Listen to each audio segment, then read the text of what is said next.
Bonjour à tous et bienvenue sur la chaîne YouTube de La Pause Concours. Aujourd'hui, je vous propose de faire un point sur cette notion que j'utilise assez souvent, qui est celle de je m'organise.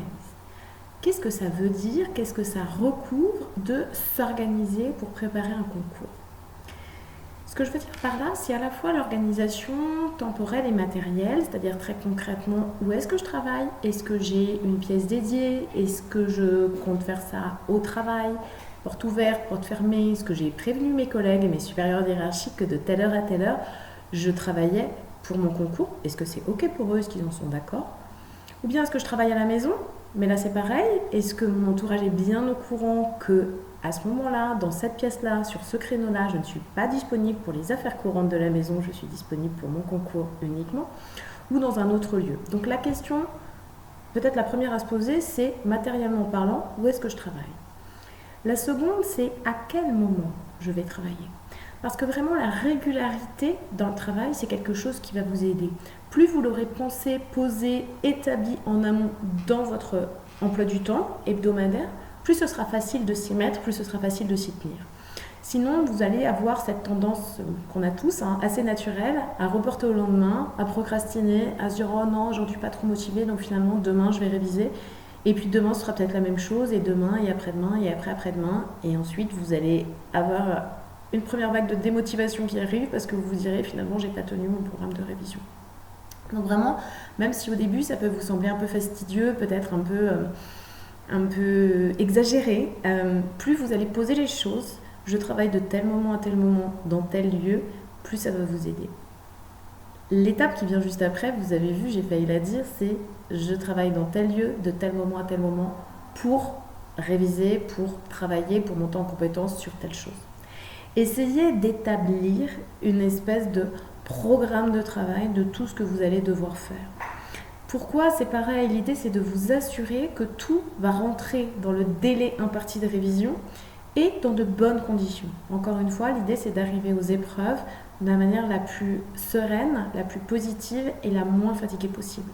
Or, si il vous manque la moitié du programme de révision, si vous arrivez complètement épuisé, de fait, vous n'allez pas être dans les meilleures conditions ensuite pour produire.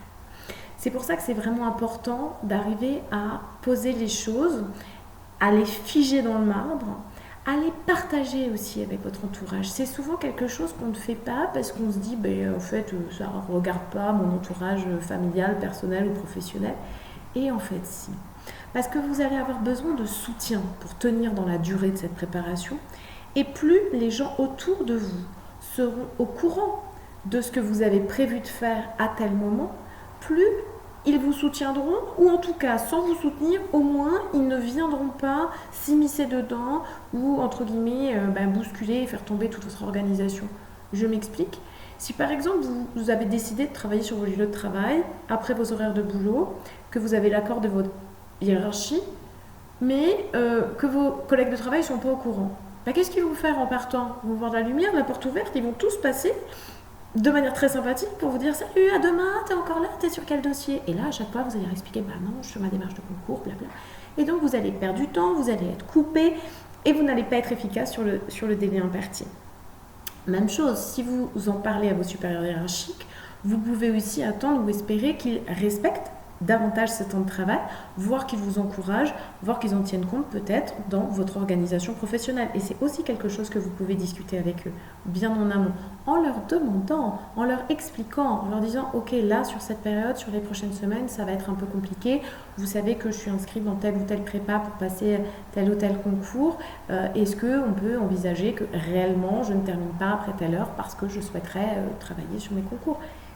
C'est possible. Je ne dis pas que ça fonctionnera à tous les coups, je dis juste que c'est possible, mais pour que ce soit possible, faut-il encore que vous preniez la peine de le verbaliser. Et c'est pareil à la maison. À la maison, ne vous attendez pas à ce que d'emblée tout s'arrête, qu'on soit libéré de toutes les corvées parce que vous avez décidé de préparer votre concours. Non, ça ne va pas se passer comme ça. Peut-être que ça pourra se passer comme ça si vous avez une discussion posée avec l'ensemble des gens avec qui vous vivez pour leur dire voilà, sur ces créneaux-là, j'ai besoin de ne pas être interrompu, qu'il n'y ait pas d'imprévisible ou d'impondérable qui me retombe dessus parce que l'autre personne ne s'est pas organisée. L'idée, c'est aussi que dans la mesure du possible, tout le monde s'organise pour que vous ayez vos créneaux de travail. Encore une fois, n'attendez pas trop des autres, mais partez plutôt du principe que si vous leur partagez votre propre organisation, il y a des chances que ce soit respecté. Voilà, donc n'hésitez pas à me dire en commentaire si ça fonctionne, si vous avez eu des fins de non-recevoir ou pas. On essaiera peut-être de trouver des petits leviers pour voir comment vous pouvez peut-être essayer d'expliquer votre démarche de manière à faire adhérer votre entourage, encore une fois, familial ou professionnel, à cette démarche, parce que vraiment, ça vous aidera à tenir vos moments de travail et ça, c'est vraiment important. Pour tous les autres conseils, abonnez-vous!